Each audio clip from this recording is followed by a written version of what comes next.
Greetings and welcome to Pop Culture Beast's Halloween Horror Picks. I'm your host, Ryan Stockstead, and today's episode is brought to you by 31 Days of Horror. It's a Portuguese language horror review show with new episodes every day in October. Check it out. Today we're going to talk about a divisive little 80s slasher from Canada that I feel is much stronger than its detractors would have you believe. In this hospital, your next visit may be your last. All visitors, please leave. Don't do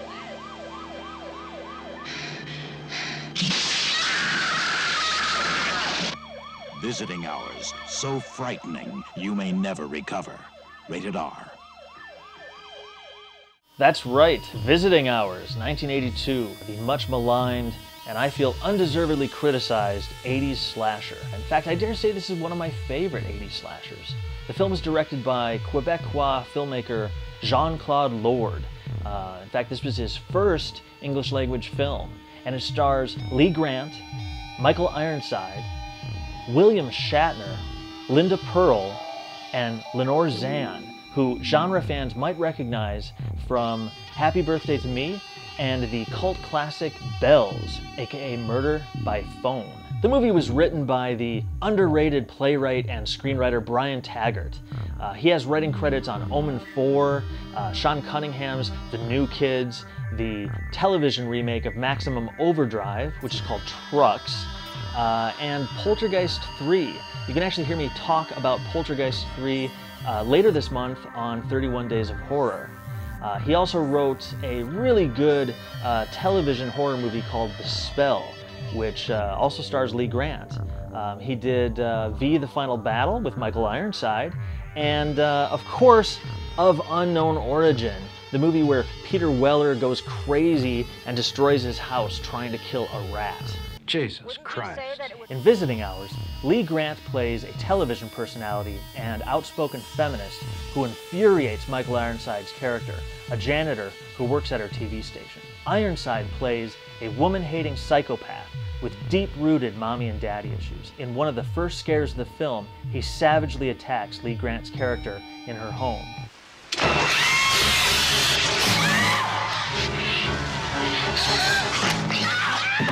Grant survives the beating, which only angers Ironside further, so he spends the rest of the movie trying to kill her while she recovers in the hospital. One of the things I love about this movie is how realistically Ironside's psycho-stalker, Colt Hawker, is portrayed. He doesn't just go straight to the hospital and kill her, he takes multiple attempts, during which he fails repeatedly. One gets the feeling that Colt is really a coward at heart and something of a fuck-up. It's a character portrayal that, to me anyway, makes him more realistic than the average slasher killer, and therefore more terrifying.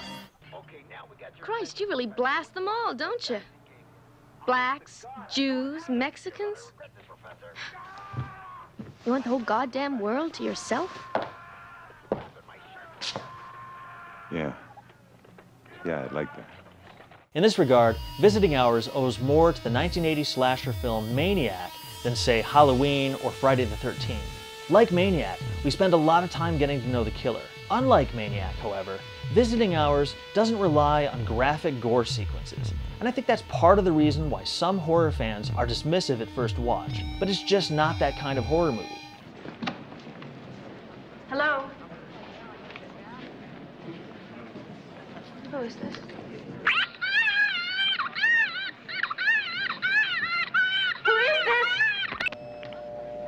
One of the things that sets this movie apart from other slashers is the overtly political themes and subtext. Lee Grant wanted to make a movie about the women's movement, wrapped in the conceit of a slasher movie, and it totally works. Well, it's not just women's rights, it's people, it's their rights. That's all there is people. Linda Purl plays a nurse who befriends Grant in the hospital, and it doesn't take long before Colt is stalking and trying to kill her as well. One of the film's most frightening scenes occurs when Hawker, thinking he's cut Grant's life support, accidentally kills an elderly woman instead. As he watches her die, Purl responds to the woman's call button, not knowing that the killer is sitting by her bedside.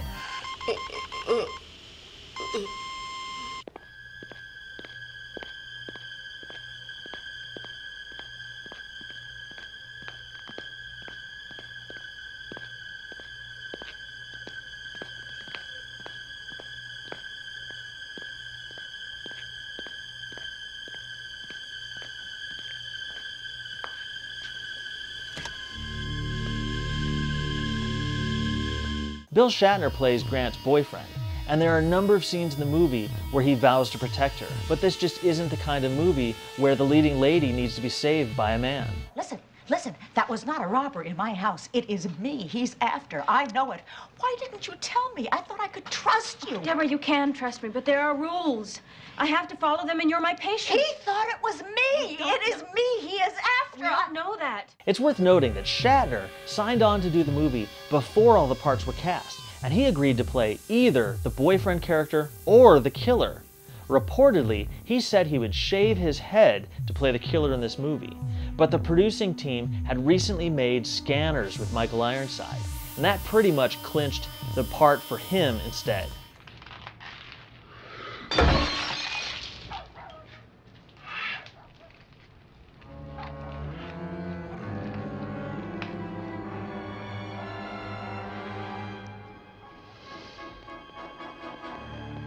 One thing that has contributed to the film's reputation is its inclusion on the UK's list of so-called video nasties. This was a list of 72 films, mostly horror movies, that were available on videocassette in the early 80s, which contained violent content deemed objectionable by some commentators and religious groups, though it's theorized that many titles made the list simply based upon poster or cover art. 39 of these films were actually prosecuted by the courts on the basis that they were likely to deprave or corrupt the viewer. Visiting Hours was not prosecuted, and in fact, the version that had been released on video was the same edited version that was approved for theaters. These cuts only amount to about 1 minute of screen time. The film's largest cut contains no nudity or gore, but rather depicts Hawker's knife as he drags it along his victim's body. It's a terrifying moment, made all the more powerful because it ends on Lenore Zann's horrified expression rather than her exposed or bloodied flesh. Unfortunately, Visiting Hours' reputation as a video nasty precedes it, and it's just not that gruesome. Many gorehounds and horror fans have popped on Visiting Hours expecting one thing and getting another. It's unfortunate because the film works very well as a character study that explores the horror of psychotic male aggression, even if it isn't quite the splatterfest that many expect. Visiting Hours was released on DVD back in 2006 by Anchor Bay. Now that version is out of print, but you can still find copies floating around Amazon relatively cheaply. In 2011, Scream Factory put out a DVD release with a double feature including Bad Dreams. Now the version I watched is the Scream Factory Blu-ray release, which came out in 2014. I highly recommend this version as it also contains Bad Dreams and it's full of great special features for both titles.